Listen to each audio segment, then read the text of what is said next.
السلام علیکم، میں ہوں سیف علی اور آپ دیکھ رہے ہیں میرا یوٹیوب چینل۔ آج کی جو سب سے بڑی ڈیولپمنٹ ہے وہ صدارتی انتخابات کے حوالے سے ہے۔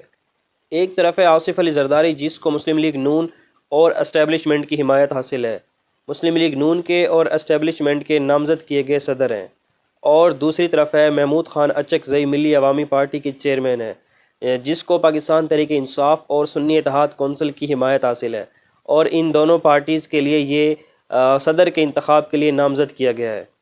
ان کے درمیان اب جو مقابلہ ہونے والا ہے وہ مقابلہ بڑا سخت ہونے والا ہے۔ اب میں آپ کو کچھ چیزیں اس ویڈیوز کے اندر سمجھاتا ہوں کہ صدارتی انتخابات کے اندر کیا چیزیں ہوتی ہیں، کون سے فیکٹ ہوتے ہیں اور کس طرح سے ان کا انتخاب ہوتا ہے صدر کا۔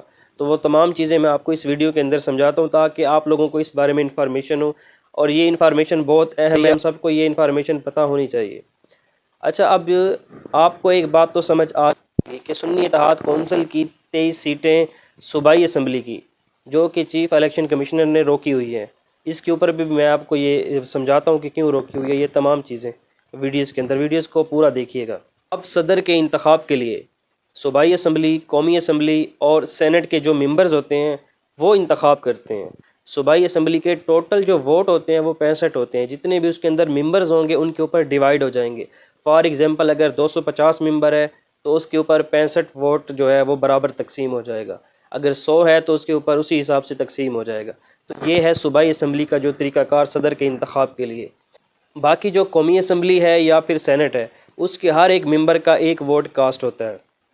تو اب آپ کو سمجھ آ گئی ہوگی کہ قومی اسمبلی کے 23 ممبرز کے جو سنی اتحاد کونسل کی وومنز تھی، عورتیں تھیں، جن کے جو نتائج تھے وہ الیکشن کمشنر سکندر سلطان راجہ نے کیوں روکے ہوئے ہیں۔ یہ ایک بہت بڑی بددیانتی کی وجہ سے یہ روکا گیا ہے، اسی وجہ سے روکا گیا ہے کہ وہ جو 23 سیٹیں ہوں گی وہ 23 ووٹ محمود خان اچک زئی کو پڑیں گے اور وہ آصف علی زرداری کے خلاف جائیں گے، تو اسی وجہ سے اس کو روکا گیا ہے۔ باقی اس کے اوپر عدالتوں نے کوئی نوٹس نہیں لیا۔ مین بات یہی ہے کہ عدالتیں بھی اس چیز کے اندر ملوث ہیں، اس چیز کے اندر شراکت ہے ان کی۔ وہ اس لیے ہے کیونکہ بلے کا نشان سب سے پہلے چھینا گیا تحریک انصاف سے، اور الیکشن کے اندر جوڈیشری نے اپنے بندے پرووائڈ نہیں کیے، انہوں نے آروز کو لگایا، اور اپنی جوڈیشری کے جو بھی بندے تھے وہاں پر وہ انہوں نے پرووائڈ نہیں کیے۔ تو یہ ایک بدیانتی کا حصہ ہیں، یہ سارے تمام جوڈیشری بھی اس کے اندر ملوث ہے۔ یہ سمجھتے ہیں کہ عوام پاگل ہے اور عوام بود عوام ہے، یہ ان کو کچھ نہیں پتہ۔ بہرحال پاکستان کے بچے کو پتہ ہے کہ پاکستان کے اندر کیا ہو رہا ہے اور کیا کچھ ہو رہا ہے۔ اگر تو فارم 45 کھل جاتے ہیں، اور حالانکہ جو عوام کا مینڈیٹ ہے وہ فارم 45 ہے، فارم 45 کھلتا ہے تو ظاہر سی بات ہے اس کے اوپر زرداری کبھی بھی صدر نہیں بن سکتا، اور ان کی جو صوبائی اسمبلی کی حکومت ہے پنجاب کے اندر وہ بھی ختم ہو جائے گی اگر فارم 45 کھل جاتا ہے تو۔ بہرحال اس کے اوپر انٹرنیشنل میڈیا بھی چیخ کے کہہ رہا ہے، اس کے اوپر بڑے بڑے ممالک اس کے اوپر کہہ رہے ہیں کہ پاکستان کے اندر بہت بڑا دھاندلا ہوا ہے الیکشن کے اندر۔ اس کے اوپر بعد میں آ کر بات کرتے ہیں۔ بہرحال اب جو بات ہو رہی تھی صدر کے انتخاب کے لیے، اگر ہم کے پی کے اسمبلی کو دیکھیں تو کے پی کے کی جتنی بھی اسمبلی کے 65 ووٹ ہیں، تقریباً اس میں سے 60 ووٹ ہیں جو محمود خان اچک زئی کو پڑیں گے۔ باقی بلوچستان کی طرف آ جاتے ہیں تو بلوچستان کے اندر جے یو آئی ہے، مولانا فضل الرحمان کے بھی کچھ ووٹ ملنے ہیں، محمود خان اچک زئی بھی بلوچستان کے ہی ہیں، ان کو اپنے ووٹ بھی پڑھنے ہیں، اور سنی اتحاد کونسل ہے پنجاب کے اندر، تحریک انصاف ہے، ٹی ایل پی ہے۔ اگر یہ تمام چھوٹی جماعتیں مل کر یہ محمود خان اچک زئی کو ووٹ کاسٹ کرتی ہیں تو ظاہر سی بات ہے آصف زرداری کبھی بھی صدر نہیں بن سکتا، کیونکہ ایک تو ایم کیو ایم اور آصف زرداری کا آپس میں جو وہاں پر کراچی سندھ کے اندر جتنا بھی ان کے آپس میں اپوزٹ یہ الیکشن لڑتے ہیں ایک دوسرے کے، تو اگر ایم کو ایم آصف علی زرداری کے حق میں ووٹ کاسٹ کرتے تو ظاہر سی بات ہے ان کی سیاست جو سندھ کے اندر بچی کچی ہے وہ ختم ہو جائے گی۔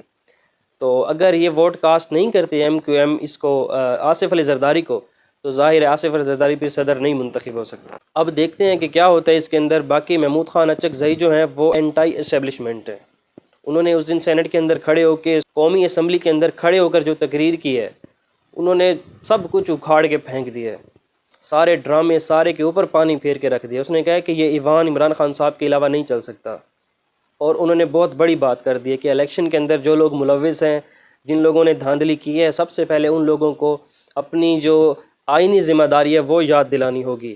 ان کو الیکشن کے اندر نہیں آنا چاہیے، ان کو جو آئینی ان کی ڈیوٹی ہے، جو ان کی ذمہ داری ہے اسی حد تک رکھنا چاہیے۔ تو بہت بڑی بڑی باتیں انہوں نے کی ہیں اسمبلی کے اندر کھڑے ہو کر۔ ظاہر سی بات ہے اگر وہ آ جاتے ہیں صدر کی کرسی کے اوپر تو ظاہر سی بات ہے جب انہوں نے حلف لینا ہے تو انہوں نے جو چیز غیر آئینی ہے، غیر قانونی ہے، تو اس چیز کو انہوں نے ظاہری سی بات ہے مسترد کرنا ہے۔ تو ایک بہت اہم دن ہوگا صدر کے انتخاب کا۔ بہرحال دیکھتے ہیں اس پر کیا ہوتا ہے۔ باقی تمام تر انشاءاللہ جو بھی نیوز ہوگی وہ ہم آپ کو اپنے چینلز کے تھرو دکھا دیں گے۔ بہت شکریہ جی آپ لوگوں کا۔ اللہ حافظ۔